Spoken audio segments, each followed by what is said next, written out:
Welcome to the Bhagavatam.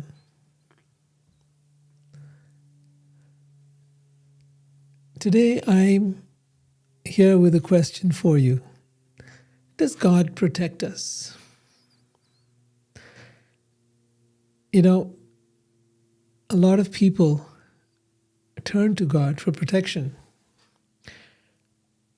And I wonder whether we're actually being protected or not. So let's find out why we need protection and what and how does our belief or disbelief in God have to do with that.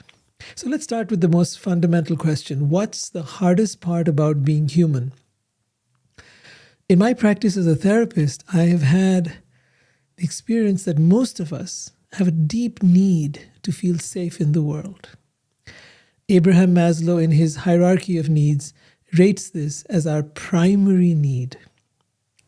After that, once that is met, once we feel safe, then everything else follows. But first, we need to feel safe. And for safety, we build homes. We have families. We have communities. We have countries. We work hard all day. We start businesses and industries. And then we protect ourselves with insurance policies, with police, with jails and armies, all for the sake of safety. For safety, we need each other because survival by ourselves is extremely difficult. Think of the human baby, which takes 18, nowadays even up to 30 years to be able to sustain and support itself. Compare this to other mammal babies like a cow, an elephant, or a tiger, or even a shark for that matter, that learn to fend for themselves in a matter of hours in some cases and days in others. But we have this long period in which our parents have to be there for us or we could not survive. So then when we turn to God, a higher power, our first instinct is to ask for safety, for protection, and of course for the fulfillment of our desires. And what does God do with all these people who turn to Him for safety? Is safety guaranteed for all of them? Let's take a war in which both sides believe in God, like right now you see with Israel and Palestine. So who does God protect and who should be destroyed and killed? How will God decide? What do you think? Does God take sides? What would you do if you were God? What I have learned from the Vedas is that God protects dharma, righteousness, and especially those who are surrendered to Him. Does surrender mean that I can manipulate God to do what I want, to be on my side? No. It is quite the opposite. Those who surrender to divine will find themselves free from attachment to any outcome. Listen to what I'm saying very carefully. Those who surrender to divine will or the will of God will find themselves free from attachment to any outcome. They accept whatever happens as divine will, as the will of God, and are happy in all circumstances. It's not easy to do, but it is an incredibly powerful way to live one's life. Trusting that whatever happens, either way, God has your back. He's there for you through thick and thin, through the ups and downs of life. You see, it's not about winning and losing. It's not about my side or your side. It's about being able to have a deep connection with God and being able to trust that He's there for you. When that trust becomes unshakable, when that trust becomes deeply embedded within us, then we experience a sense of inner safety that nobody can take away from us. No circumstance, no situation, no person can take that away from us. This is real. This happens. If you follow this path of surrender, you will experience it yourself. Now let's dive deeper into those on the Bhagavatam who are on that path and who have experienced the same, and how Krishna, when He incarnates as God, as the divine, shows us this path.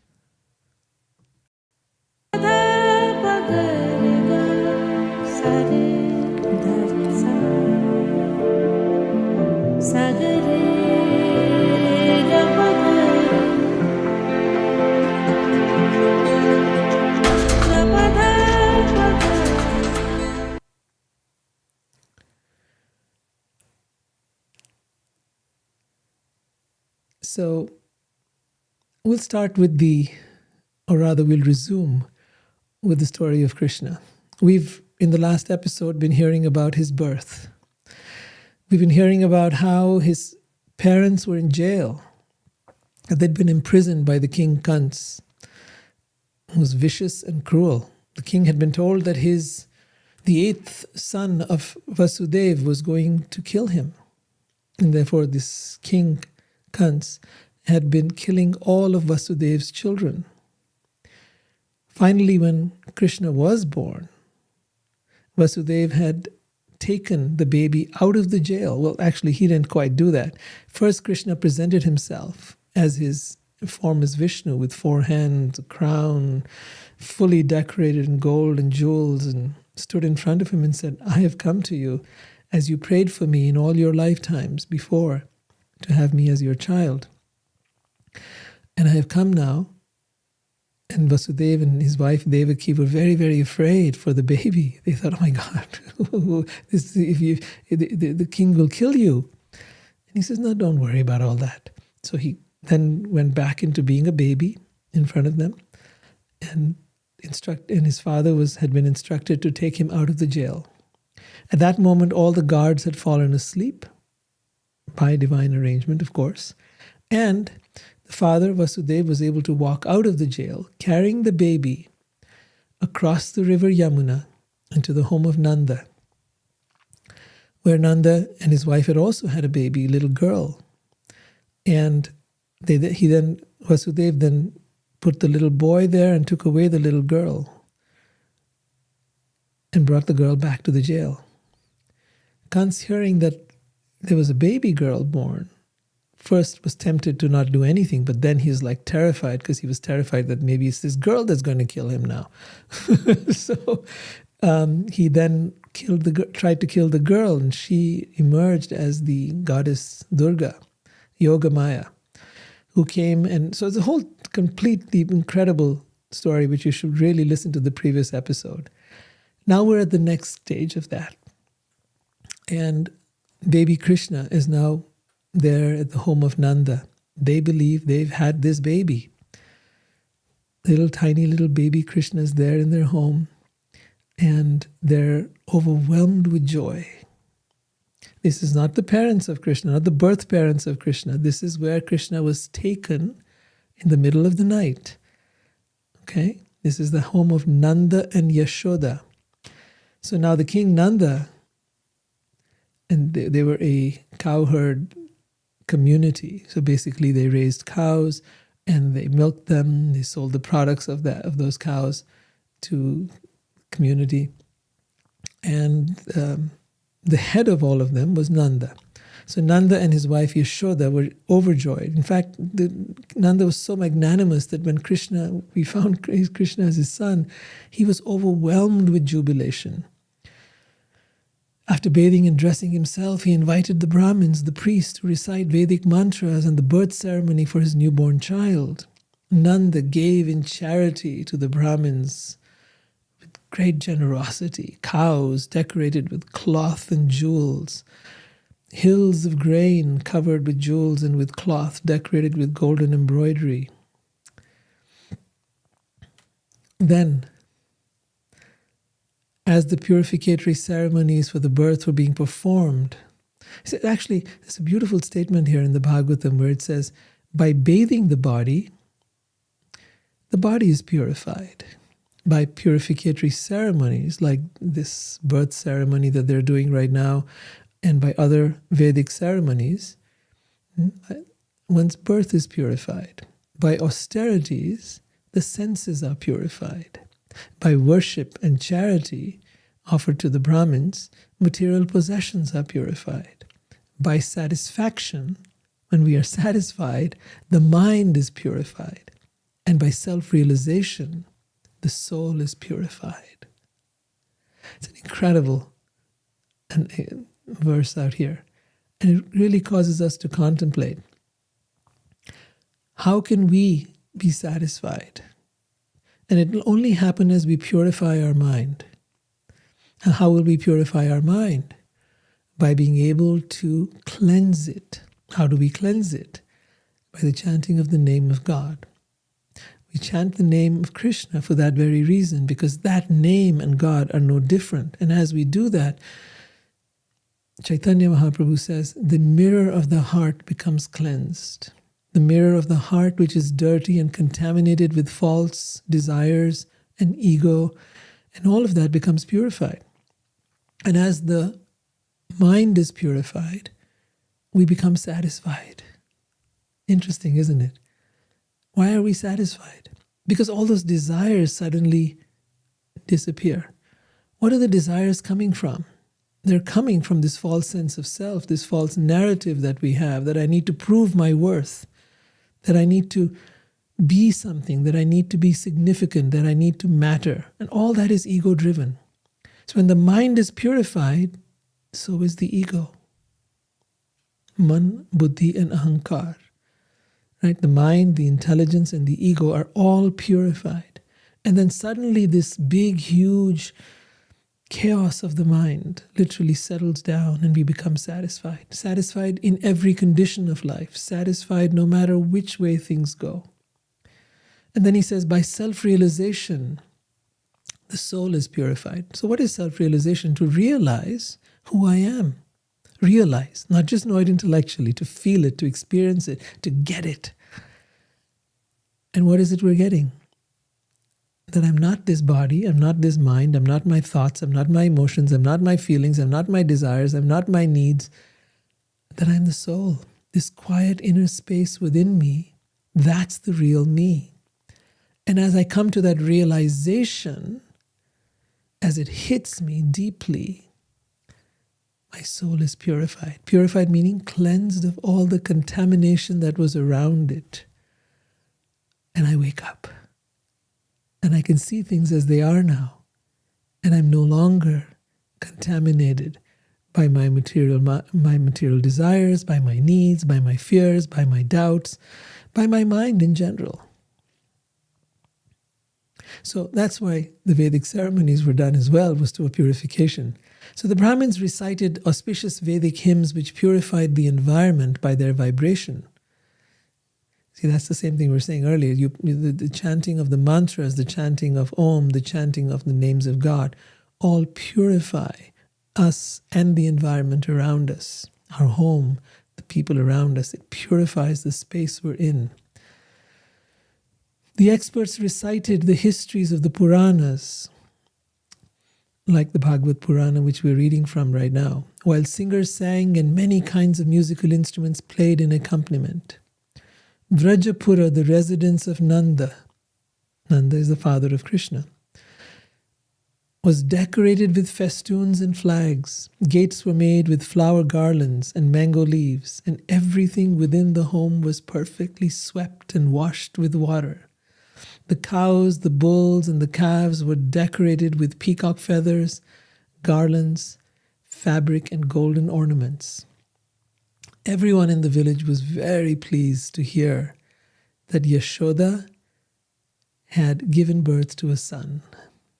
They dressed opulently with valuable ornaments and garments and came to the house of Nanda with gifts. In the ears of the gopis, so there's the cowherd boys, the cowherd men, who are the gopas, G-O-P-A, and then there are the women who are the gopis, G-O-P-I, gopi. In the ears of the gopis, the cowherd women were brilliantly polished, jeweled earrings, and from their necks hung metal lockets. Lovely descriptions are given here. Their hands were decorated with bangles, their dresses were of varied colors, and from their hair flowers fell unto the street like showers. Thus the gopis were brilliantly beautiful. When they saw Krishna, they offered him blessings. They saw the baby Krishna. They offered him blessings, saying, "May you become the king of Vraja and long maintain all of its inhabitants." They sprinkled a mixture of turmeric powder and oil and water upon the birthless baby Krishna and offered prayers. So think about this. He who is birthless has now taken birth. He who is deathless has now appeared. In fact, if we go deeper into the subject, you'll begin to understand Krishna says it in the Bhagavad Gita. He says, never was there a time when I did not exist, nor you, nor all these kings, nor in the future shall any of us ever cease to be. So just as he is birthless, so also are we. Just as he is deathless, so also are we. Right? It's not that we are born at a certain time and we die at a certain time. Neither is he born at a certain time, nor does he die at a certain time. So it's very important to understand this. So the birthless baby Krishna had now appeared. So he who is birthless had now appeared as a baby. Why did he appear as a baby? What's the big significance of this? You're going to understand it in just a few moments. It's so precious and so important to understand this. So while this is going on, and all the gopis and gopas and all the inhabitants of the town of Braj, Vrindavan, actually it's Gokul at that time, had appeared, it's a great festival taking place, a great celebration taking place, a great party. And various types of musical instruments resounded to celebrate. In gladness, the cowherd men enjoyed the great festival by splashing one another's bodies with a mixture of yogurt, milk, and butter and water. They threw butter on one another and smeared it on one another's bodies. Now, this is not butter like you buy in these cubes from the refrigerated store, the store-bought stuff. This is what is made by hand, by churning the milk and cream. And it comes out like a whitish butter, which is almost like a paste. And so they were smearing that on each other and one another's bodies.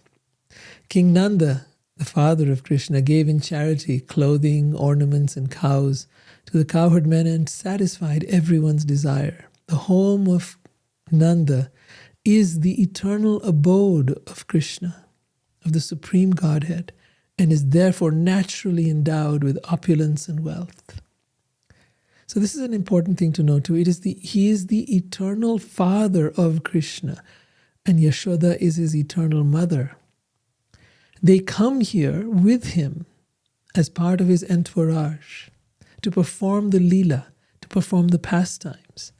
Why do they come to perform these pastimes? So that we may know who God is and what it feels like to love God. People all through the ages have told us of the importance of loving God, of having a relationship with God. They've talked about love of God, but they've never been able to show us what it looks like. But Krishna showed us what it's like to love God. And you're going to see this in the Bhagavatam, in this 10th canto especially. What that incredible love is, the greatest love of all. If there is a love that is supreme, that is the ultimate love, it is this love of God. But what makes it supreme, what makes it so powerful, what makes it so incredibly awesome is when you begin to look at the lives of these people, the residents of Vrindavan, the family and friends and lovers and all those who were connected to Krishna. And then you begin to understand, oh, so that's what he's trying to show us. He's trying to show us what it's like to love God. He's trying to show us what it's like to be with God. It's not just some boring thing. It is in fact the most exciting thing, the most adventurous thing, as you're going to see right now. All kinds of adventures will begin to unfold. All kinds of excitement will begin to happen. Terrible things, good things, all kinds of things will happen. And through all of it, Krishna will be there, smiling, protecting his devotees, protecting his loved ones, showing them that he's got their back, that he's there for them. So, we might as well see a little bit of the pictures here. Let's see.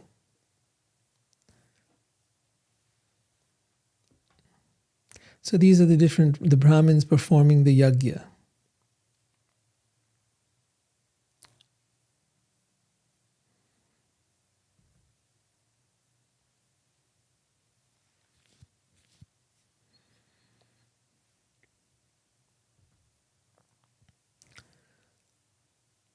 And then Krishna is born and they're bathing him. They've all gathered around.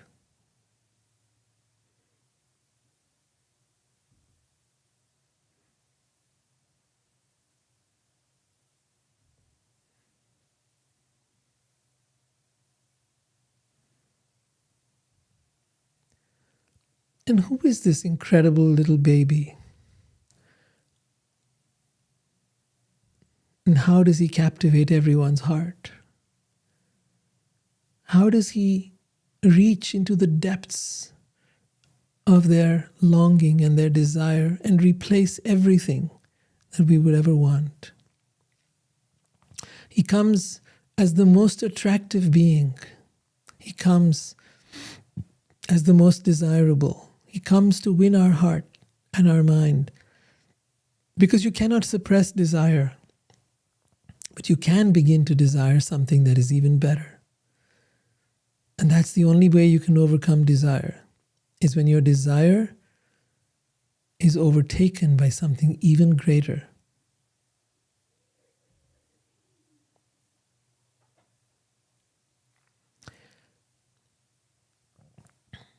So thereafter, Nanda went to Mathura to pay the yearly taxes to King Kans.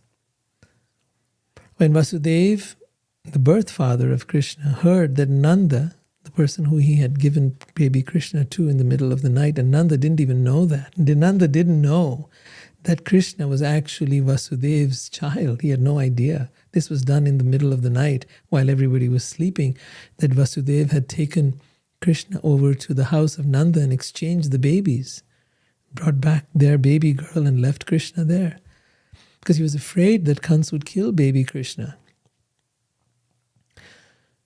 So now it happens that Nanda is gone to Mathura, and Vasudeva, because now, the eighth child has been killed by Kans, he has set Vasudeva and Devaki free.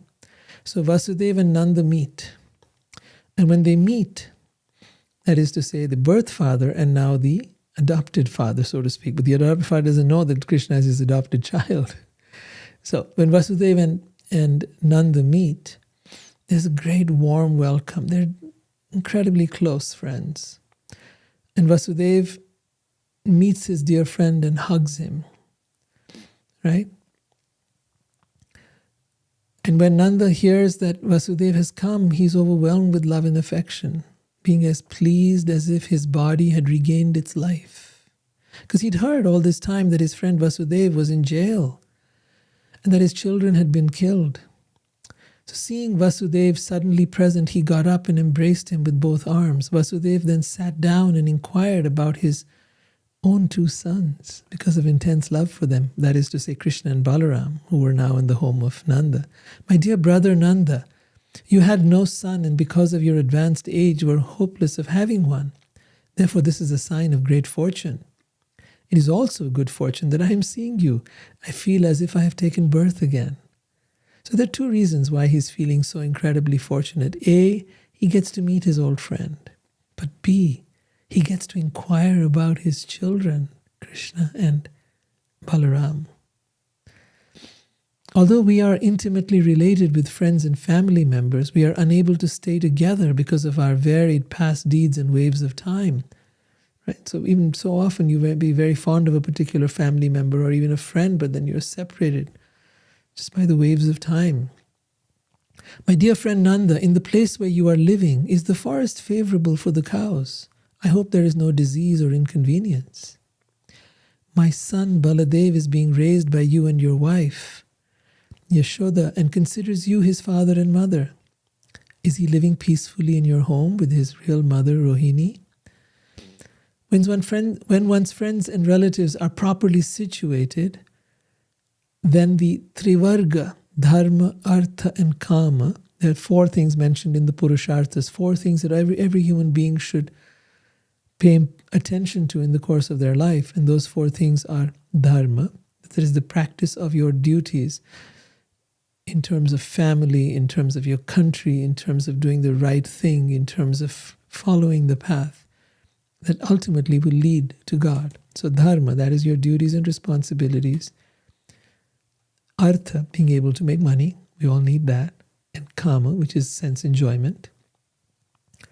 And ultimately moksha. But these three first ones, he says, if one's friends and relatives are properly situated, then one's Trivarga, these three, Dharma, Artha and Kama, are beneficial.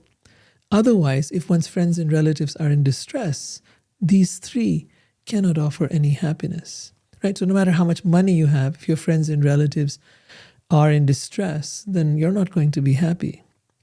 If your friends and relatives are in distress, then no amount of sense enjoyment will take away that sense of unhappiness that you will suffer, because those who are close to you are suffering. Right? So when they're properly situated, then you can begin to enjoy your wealth and your senses and all of that. But ultimately, all of these, dharma, artha, and kama, must lead to moksha or liberation. Otherwise, they are fruitless. They are a complete waste of time. If you enjoy your senses, but your sense enjoyment does not lead you to moksha, then it has been a wasted life. If you have accumulated a lot of money, but if that money hasn't led you to understand the futility of material life, then you have wasted your life, because you haven't come towards the point of moksha. If you followed all the righteous things and done the right things for family and friends and country and society, you followed all the norms of society, you've done what had to be done, you were righteous and good, but you did not come to moksha, then your life has again been wasted. Because that is ultimately the purpose of human life. To come to the point of self-realization, to come to the point of realizing that this life, this that I'm enjoying out here, is only a tiny fragment of existence. There is a much greater life for me. I am an eternal being. I belong to eternity. I belong to God. I've come from God, and it is time for me to return back to God.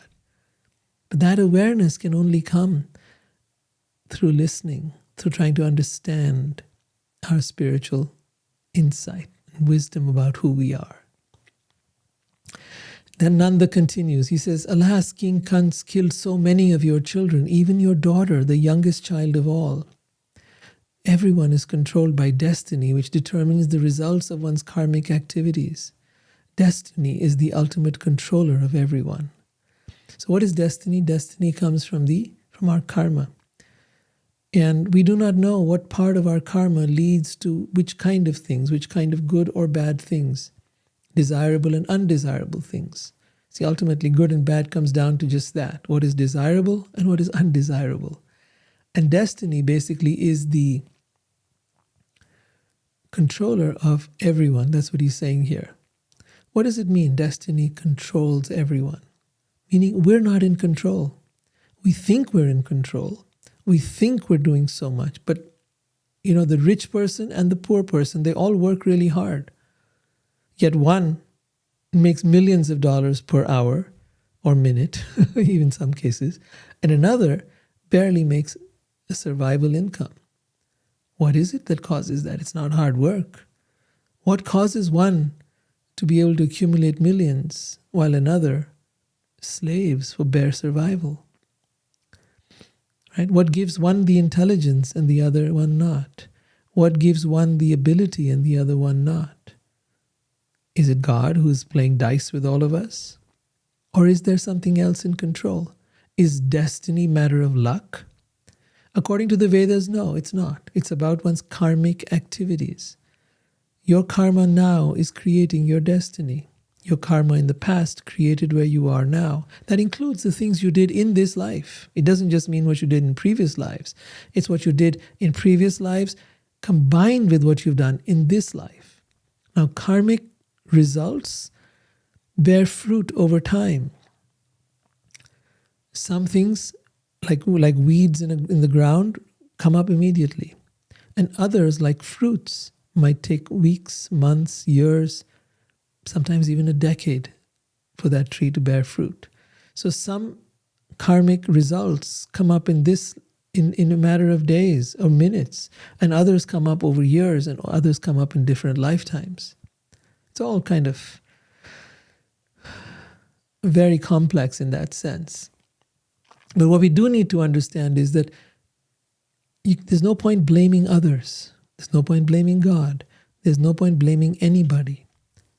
There is only ourselves.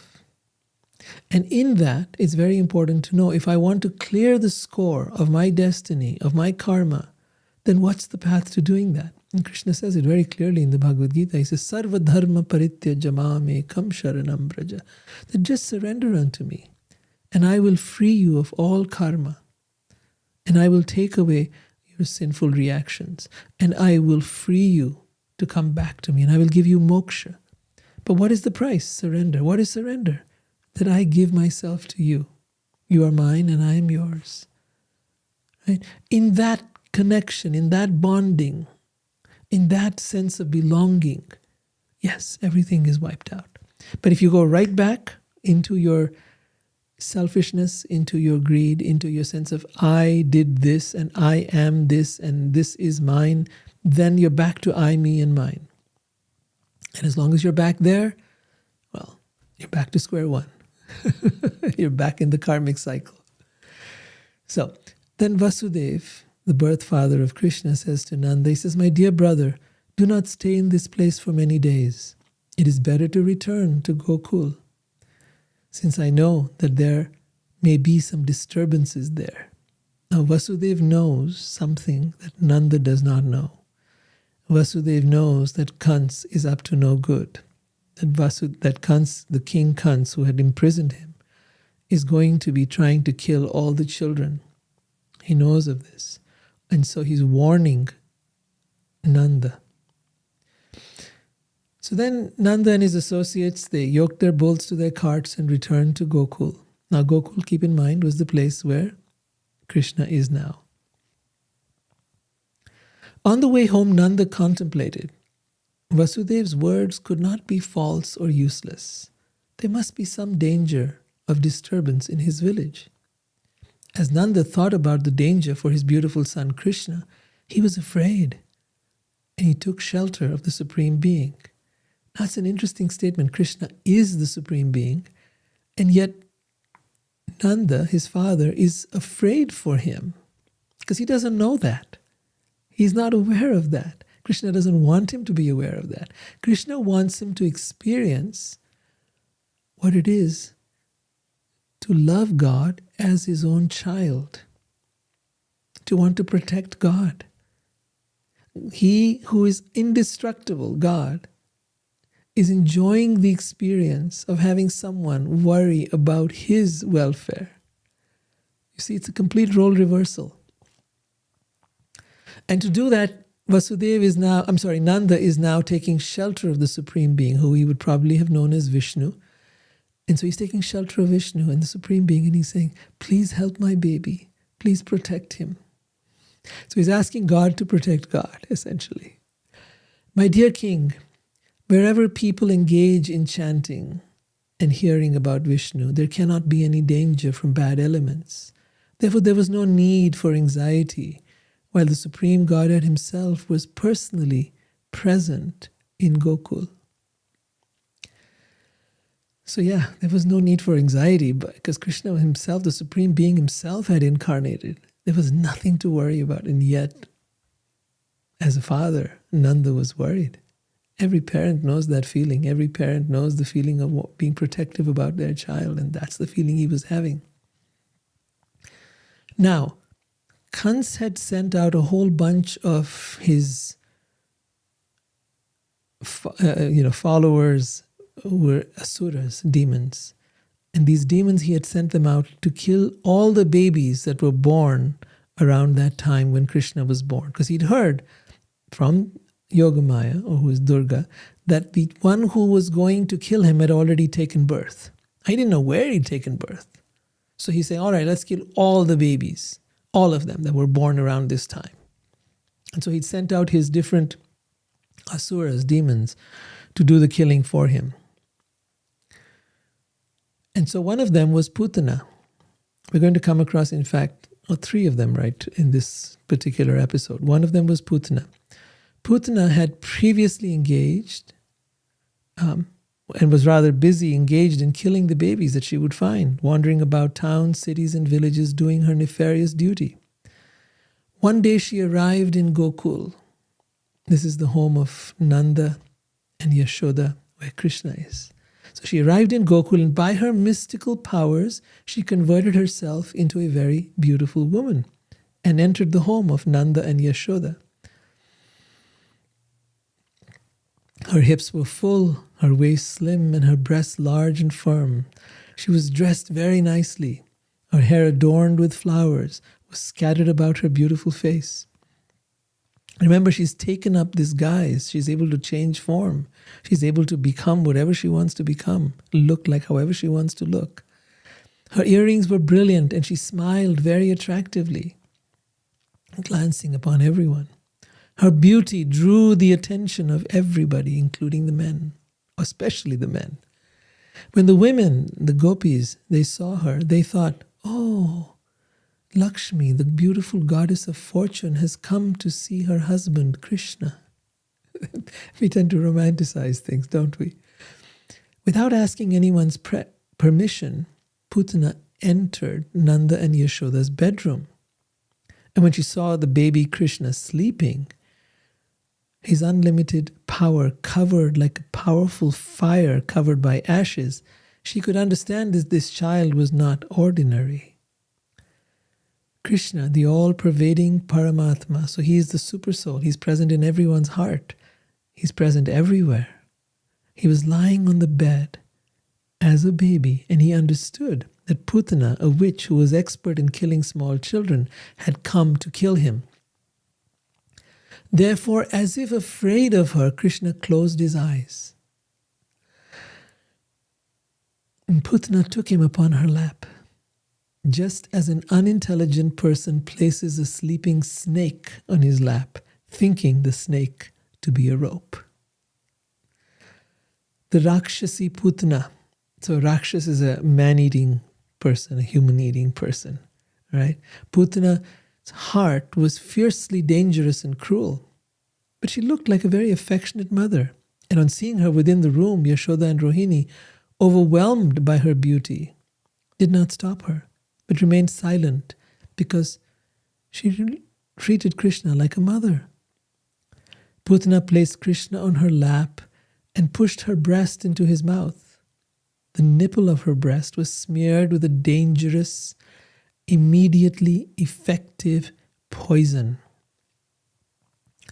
Krishna, the Supreme Personality of Godhead, knew this, and being very angry at her, he took hold of her breast and squeezed it very hard with both hands and sucked out the poison, while at the same time sucking out her life. Feeling unbearable pressure, the demon Putana began to cry, "Please leave me, stop sucking my breast."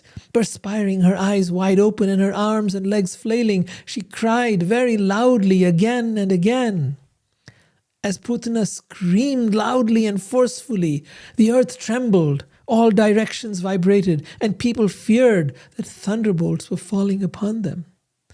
In this way, the demon Putana lost her life. With her mouth open wide and her arms, legs, and hair spread out, she fell down in the pasturing ground near the house. So she was holding on to Krishna, and Krishna wasn't letting go, and she ran out of the house.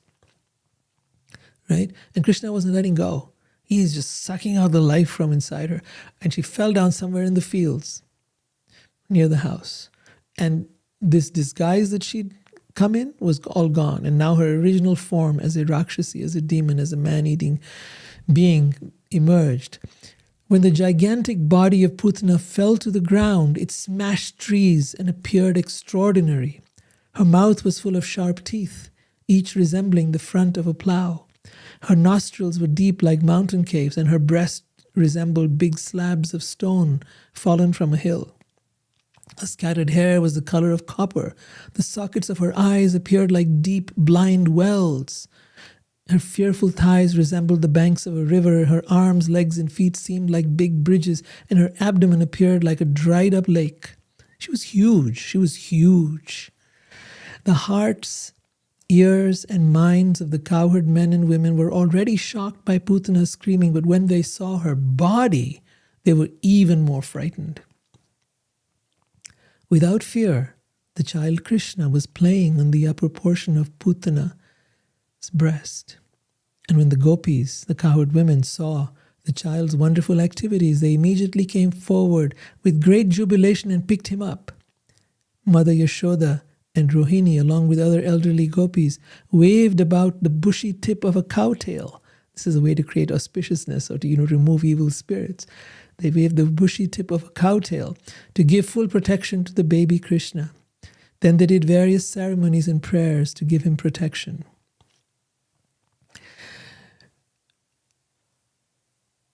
All right, let's take a look at some pictures now.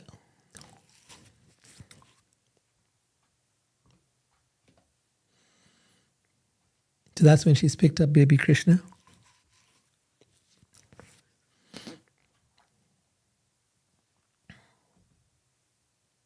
And that's when she's out in the fields and Krishna is there on top of her.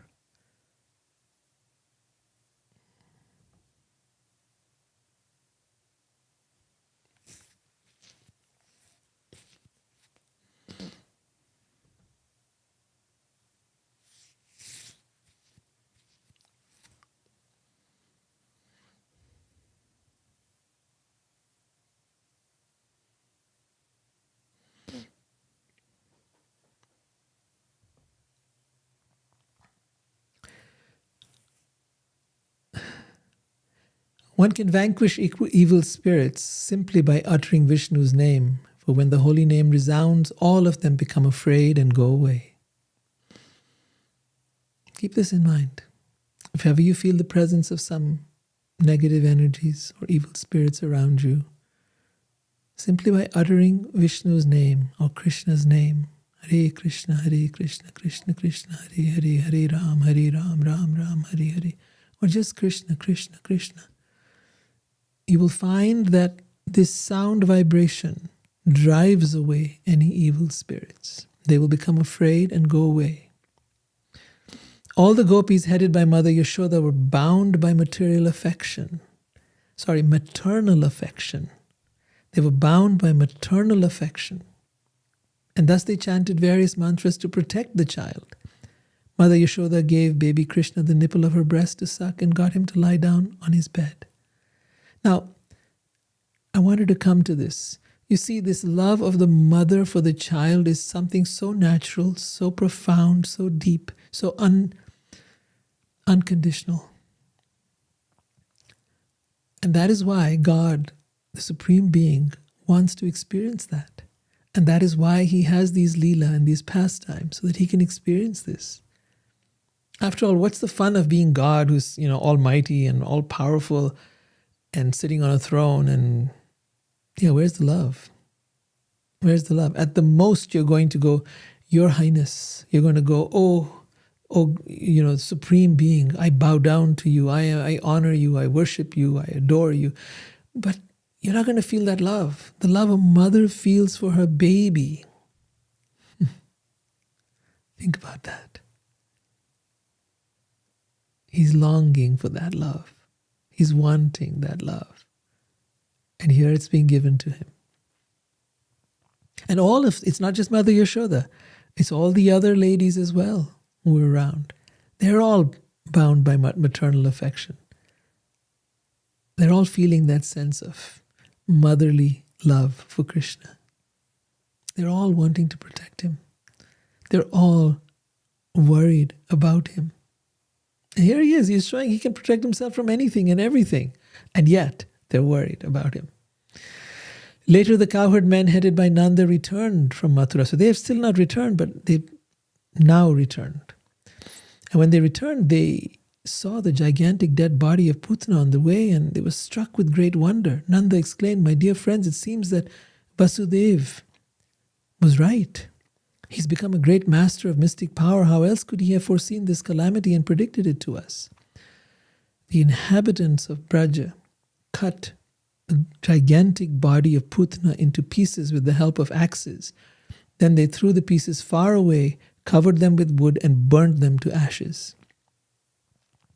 Because Krishna's having sucked the breast of Putana, she was immediately freed from all contamination. This is a very important piece here.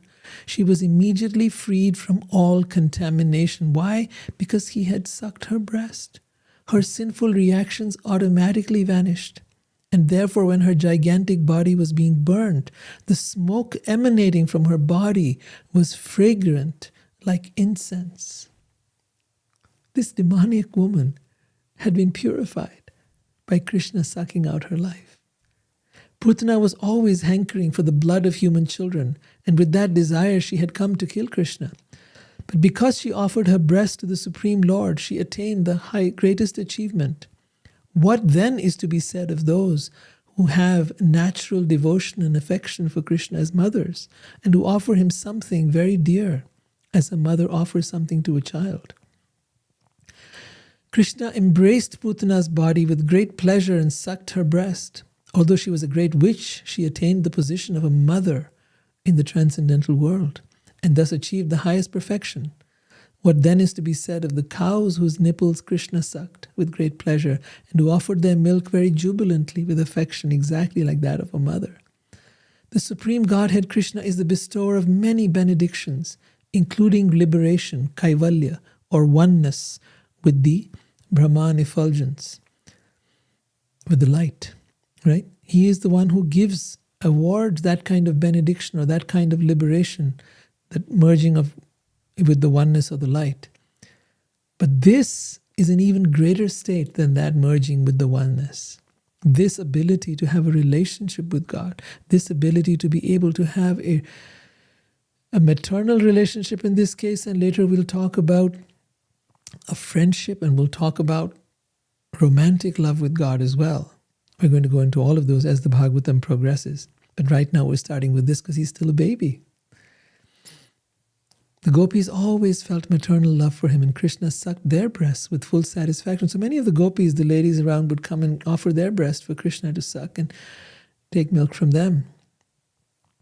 Therefore, because of their relationship as mother and son, although the gopis were engaged in various family activities, they were liberated and never returned to this material world after leaving their bodies. Upon smelling the fragrance of the smoke emanating from Putana's burning body, everyone was astonished. Where is this fragrance coming from? They offered their blessings to baby Krishna for his wonderful deed of killing Putana. King Nanda, Krishna's father, of course, was very much obliged to Vasudeva, who had foreseen the incident, and mentally thanked him. Nanda then took his son Krishna on his lap as if he had returned from death, and by smelling his son's head, he enjoyed great transcendental bliss. Any person who hears with faith and devotion the childhood pastimes of Krishna certainly attains attachment for the Supreme Godhead, the original person. Now, if you have any questions, please write them down. Write them down in the comments right now if you're there for the live cast. Or if you're hearing this later on, then please write them down in the comments as well. And I would love to answer your questions. So please feel free to write them as we go along, or as you're listening.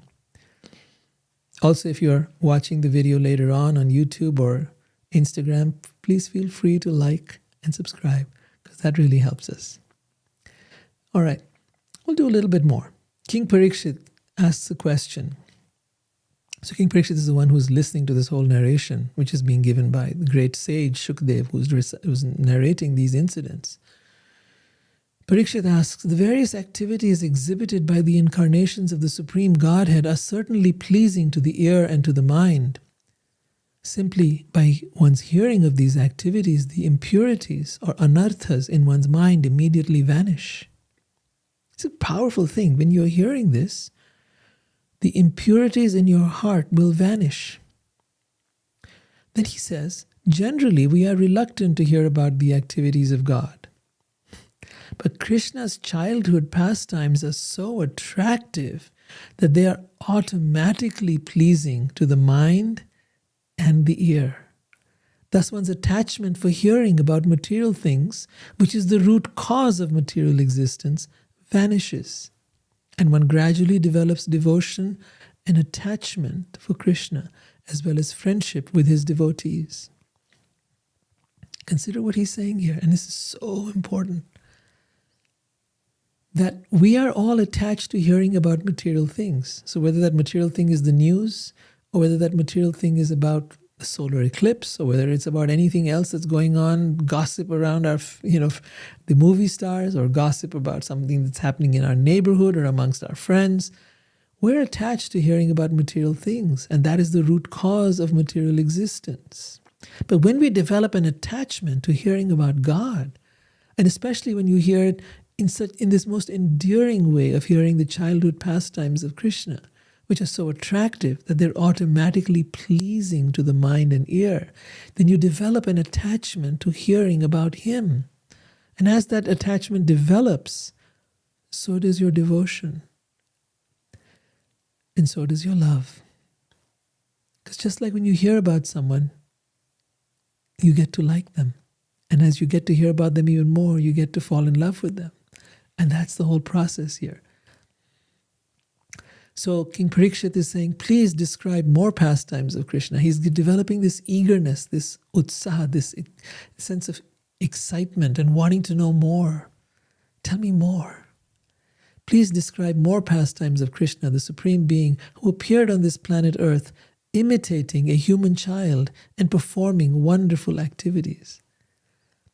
So the sage Shukadev continues. He says, when Mother Yashoda's baby was slanting his body to attempt to rise and turn around, so you know how babies are, they try to get up and try to, crawl and move, right? So as the baby's trying to do that, another ceremony is performed. There was the birth ceremony usually, and now there's another ceremony. It's called Uttana, which is performed when a child is due to leave the house for the first time. So just after Krishna turned about 3 months old, Mother Yashoda celebrated this ceremony with other women of the neighborhood.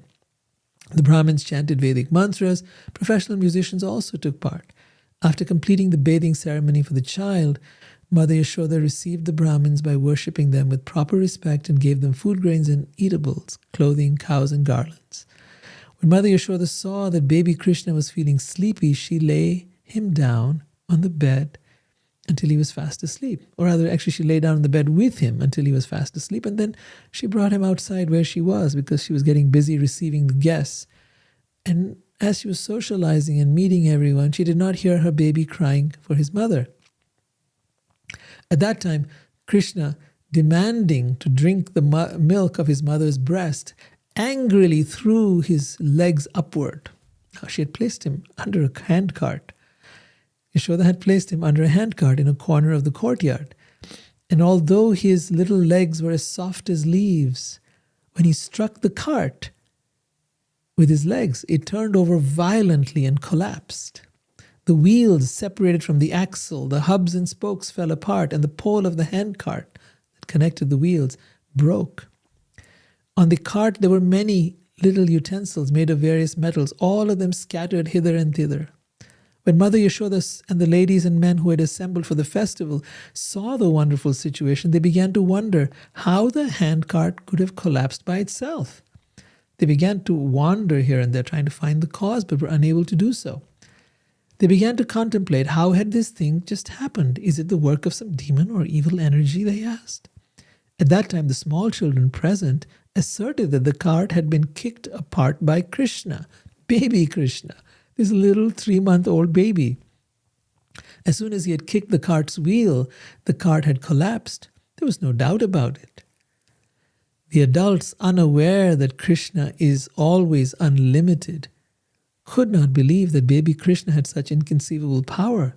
They could not believe the statements of the children, and therefore they neglected this childish talk. Mother Yashoda then picked up the crying child and allowed him to suck her breast. She called for experienced Brahmins to chant Vedic hymns and perform an auspicious ritualistic ceremony. After the cowherd men assembled the pots and paraphernalia on the handcart and set it up as before. While the Brahmins chanted mantras, Nanda bathed the child with water mixed with pure herbs, and after that, performing the fire ceremony, he sumptuously fed all the Brahmins. So again, this happened, right? And the Brahmins who were experts in chanting Vedic mantras were all yogis, fully equipped with mystic powers. Whatever blessings they spoke was certainly never fruitless. Well, and then another incident occurred. One day, a year had passed now. A year after Krishna's appearance, Mother Yashoda was patting her son on her lap, and suddenly she felt the child to become heavier and heavier and heavier, and she could no longer bear his weight. It's incredibly strange. So she began to feel anxious, thinking that perhaps the child was being attacked by some other ghost or demon now. She then put her baby down on the ground and began to think of Vishnu, Narayan, and pray. Foreseeing disturbances, she called for Brahmins to counteract this heaviness and then got busy with her household affairs. While the child, baby Krishna, was sitting on the ground, a demon named Trinavarta, who was a servant of Kans, came there as a whirlwind.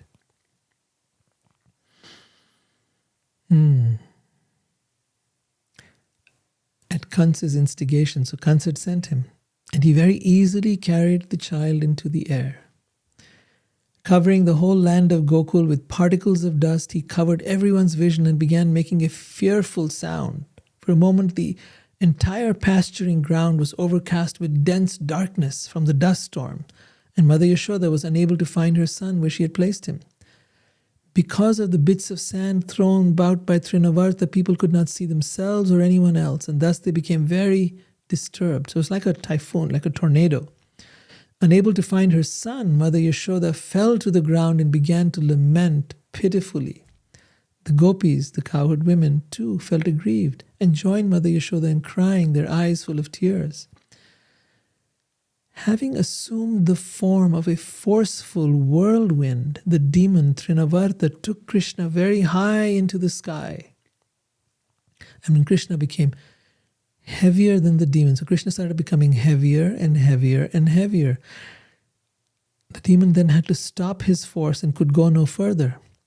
Trinavarta, who had appeared as this whirlwind, experienced Krishna's weight to be like a great mountain or a hunk of iron. And because Krishna had caught the demon's neck, the demon was unable to throw him off. As a result, he could neither hold the child nor cast him aside. With Krishna grasping him by the throat, Trinavarta choked, unable to make even a sound and even to move his hands and legs. His eyes popping out, the demon lost his life and fell along with the little boy down to the ground. While the gopis who had gathered around were crying for Krishna, the demon fell from the sky onto a big slab of stone and his limbs dislocated. The gopis immediately picked Krishna up from the chest of the demon and delivered him to Mother Yashoda. Because the child was unhurt and free from all danger, everyone became extremely happy. All right, I think it's time to, again, look at some more pictures. And this is of the earlier narrative, the cart demon.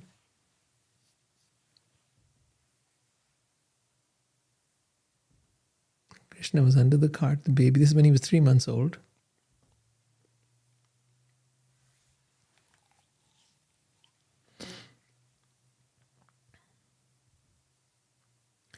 And this is Trinavarta, the whirlwind.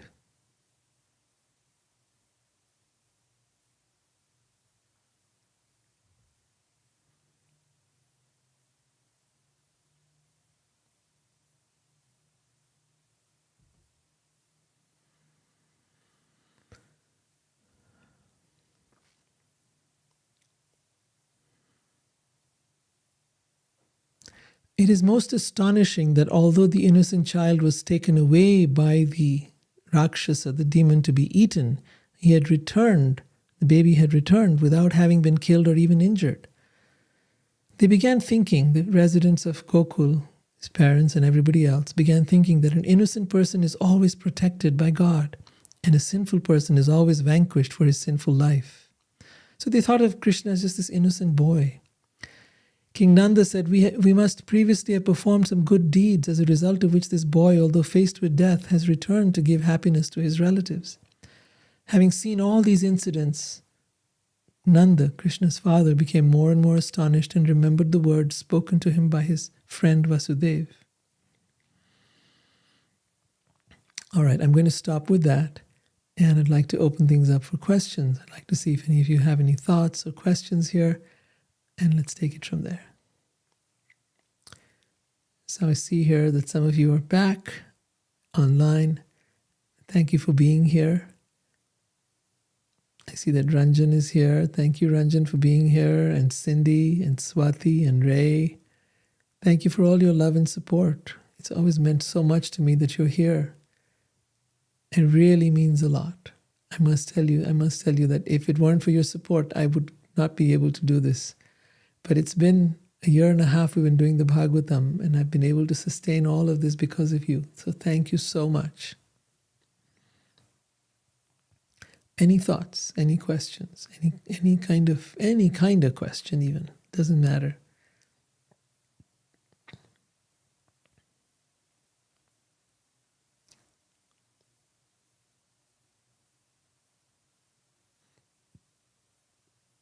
All right. I guess if there's nothing, then thank you, Swati. Thank you, Cindy. Thank you, everybody, for who is present here today.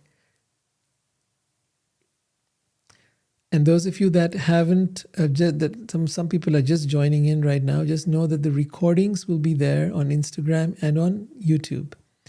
If you simply go over to my channel, you'll be able to find them all there. All the entire Bhagavatam, including today's episode, will be there recorded.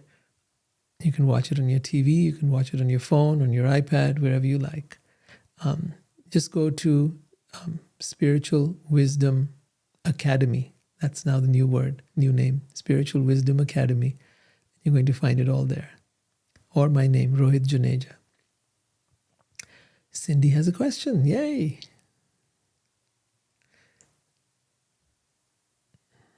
Why is this wisdom not absorbed by many?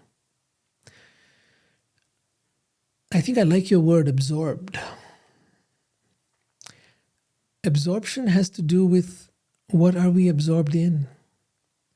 We're trying to reach out to those people who want to be absorbed in something that is beyond this world, something that transports you out of this world, something that takes you to a different dimension.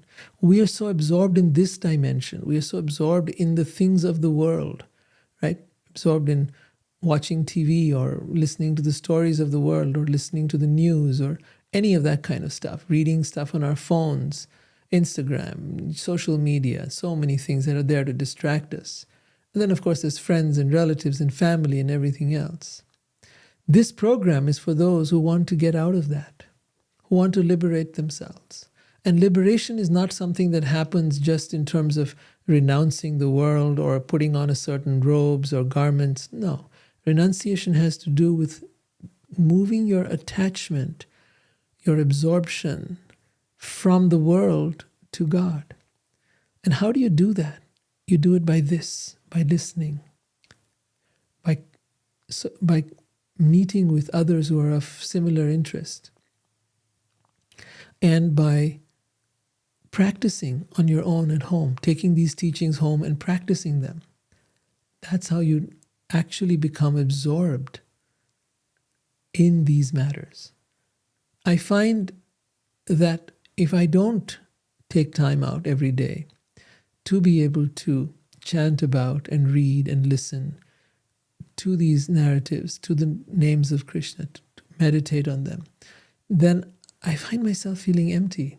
I feel myself feeling lost in this world, stuck with all the stuff that has to be done and all the mundanity of life. And all of that is so boring, frankly. But if this absorption is there, that this is the higher purpose of my existence, that this is the meaning of my life, that this is the way I can connect with the divine and I can give direction to my life, then every day becomes a new adventure. All the mundanity of the world supports this. So I recommend the same for you. Practice by listening, practice by chanting the names of God, practice by filling and absorbing yourself with these wonderful pastimes, meditating on them, and connecting with that place within yourself and with God. Because God is with you all the time. Like it says in the Bhagavatam, He's with you within your heart, right here. You can feel His presence. There's only one thing blocking you, and that's this mind that is full of desires, that is full of needs, that is full of ego. And ego means a sense of who you are, trying to prove something, trying to be something, trying to achieve something. When you let go of all of that, when nothing else remains, it becomes quiet. And then at that time, you can feel His presence within you. You can feel His presence everywhere, even in others, even in those who seem to be most unlikely. You'll feel His presence. And then you know, this is not a matter of belief. This is not a matter of some kind of religion or belonging to something, but rather it's a very practical experience you can have. You could be of any religion. Chant the names of God. If you're Christian, then chant the names of God that you've been taught there. If you're Muslim, chant the names of God you have there. It doesn't matter. It doesn't matter. What matters is the outcome. Are you experiencing peace? Are you experiencing a sense of becoming free? Are you experiencing a sense of being liberated from this world? If you are not, then try something else. Don't keep doing the same thing without getting the result. That's very important. In any scientific experiment, you try, you modify your strategy until you get the result that you want. And if that result is not happening, then you've got to come up with a new idea, a new way. This process that is here has been practiced for thousands of years. I've recently come to know that Krishna may have been born as much as 7,000 BC. We've all been talking about 5,000 BC, but the date that is actually emerging from someone that I've come across is around 5,000 BCE, roughly. That's 7,000 years ago. So the practices that are there have been there for 7,000 years. They are the oldest existing practices in the world for spirituality, for coming closer to God, for awakening in one's spiritual life. And it's very important that we know this and that we try it out, because otherwise we can go on saying, oh, I don't know, I don't believe this and I don't believe that and I don't agree with this. Well, all our believing has to do with our mind. All our agreeing or disagreeing has to do with our mind. But God is not going to be attained by your mind. God can never be found by your mind. It is when your mind steps away, then you will know God. For example, in the Bible it says, be still and know that I am God. Right? Krishna says the same thing in the Gita, that when one is devoted to me, right? Man mana bhava mad bhakto madhyaji mam namaskuru. Mameva ishyasi satyam patijani priyosime. That when you think of me and become my devotee, you will experience me without a doubt. You will experience me by devotion. By devoting yourself to God, you will get to know God. It's just like by devoting yourself to anything. If you want to devote yourself to to making money, well, only by devoting yourself to it will you actually get there. Do you even stand a chance? But if you're kind of in there, half-hearted, half-baked, maybe, maybe not, I don't know. If you're doubtful, if you're kind of half in and half out, you're not going to get there. You're not going to make money, or you're not going to have fame, or whatever it is that you desire. But if you are 100% committed to it, no matter what obstacle shows up, no matter who comes in your way, no matter what distraction there is, you know your goal and you're ready to go for it all out, then you will get what you desire. And if what you desire is God, then you will get what you desire. But be willing to take whatever it takes to get there. Don't just get stuck somewhere, some system, something that you know, something you grew up with. No. What does it take to get there? What is the ultimate practice? What actually works? What deepens my devotion? What deepens my love? What takes me to the ultimate place where I am absorbed only in Him? All right. I will see you next week. We're here every Tuesday at 7 p.m. Pacific time, 10 p.m. Eastern on Tuesdays. And for those of you who are in India, it will be Wednesday at 7:30 a.m. during daylight savings time, and later on it'll shift to 8:30. So please keep track of that. But keep track of the US times, and that way you can figure it out. So 7 p.m. Pacific, we're here live, and 10 p.m. Eastern. Meanwhile, if you're watching the recordings on Instagram or YouTube, please feel free to write comments, to like, to subscribe, to do all of that. So thank you so much for being here. Hare Krishna. Thank you.